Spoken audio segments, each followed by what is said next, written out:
Assalamualaikum everyone, welcome to my YouTube channel and today we will discuss perineal membrane। बहुत ही easy सा topic है। हमें पता है कि पेरिनियम जो होती है ये एक डायमंड शेप्ड एरिया होता है।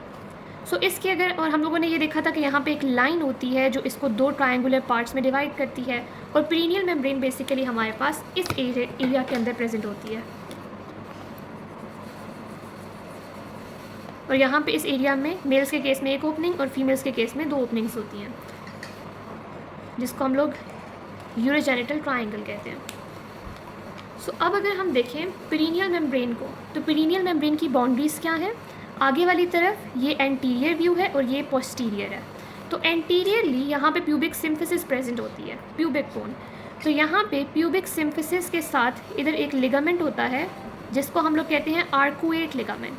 तो पेरिनियल मेम्ब्रेन आगे से जाके उस आर्कुएट लिगामेंट के साथ जाके अटैच होती है और वहाँ जाके ये थिक होती है, फोल्ड होती है और एक लिगामेंट बनाती है जिसको हम कहते हैं ट्रांसवर्स पेरिनियल लिगामेंट। तो anteriorly perineal membrane arcuate ligament के साथ अटैच होती है और वहाँ जाके फोल्डिंग के बाद थिकन होके ये एक और लिगामेंट बनाती है जिसको ट्रांसवर्स पेरिनियल लिगामेंट कहते हैं। उसके अलावा अगर हम इसकी लैटरल बाउंड्रीज़ देखें साइड वाली, तो हमें पता है कि ये प्यूबिक है, प्यूबिक सिम्फिसिस, और ये साइड पे हमारे पास इस्चियल ट्यूबरोसिटीज़ होती हैं। तो प्यूबिक बोन से लेकर इस्चियल ट्यूबरोसिटी तक ये जो एरिया होता है इसे हम इस्चियो प्यूबिक रेमस कहते हैं। तो इसकी जो साइड वाली बाउंड्रीज़ हैं वो बना रहा होता है इस्चियो प्यूबिक रेमस। और अगर हम इसकी पोस्टीरियर बाउंड्री को देखते हैं पेरिनियल मेम्ब्रेन की, तो पोस्टीरियरली वो वाला एरिया ये पेरिनियल मेम्ब्रेन जाके फ्यूज़ हो जाती है विद द कोलिस फेशिया। एक और फेशिया होता है जिसको कोलिस फेशिया कहते हैं, तो वो उसके साथ जाके फ्यूज़ हो जाती है। और हम ये भी कह सकते हैं कि दरमियान में यहाँ पे क्योंकि पेरिनियल बॉडी होती है तो ये जाके पेरिनियल बॉडी के साथ भी फ्यूज़ हो जाती है। तो ये बाउंड्रीज़ थी पेरिनियल मेम्ब्रेन की। सो अब हम लोग डिस्कस करते हैं कॉन्टेंट्स ऑफ पेरिनियल मेम्ब्रेन, या कौन से स्ट्रक्चर्स इसको पियर्स करते हैं।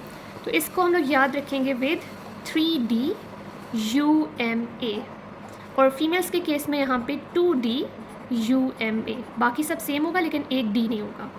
सो अगर हम लोग देखें डीज़ को, तो पहला हमारे पास आता है duct for bulbourethral gland.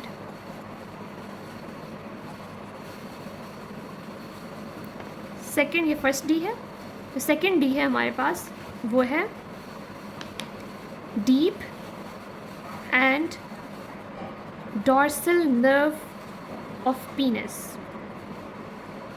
Females के केस में भी ये डीप एंड डॉर्सल नर्व होती है, but in case of females यहाँ पीनस की जगह आ जाएगा क्लाइटोरिस। जो थर्ड डी है वो होता है deep and dorsal artery of पीनस, और अगेन फीमेल्स के केस में ये हो जाएगी फॉर द क्लाइटोरिस। उसके अलावा UMA stands for, U stands for urethral branch, M stands for muscular branches और A स्टैंड्स फॉर आर्टरी। अब मेल्स के केस में आर्टरी है फॉर द बल्ब ऑफ पीनस, और फीमेल्स के केस में ये आर्टरी होती है artery for the bulb of vestibule.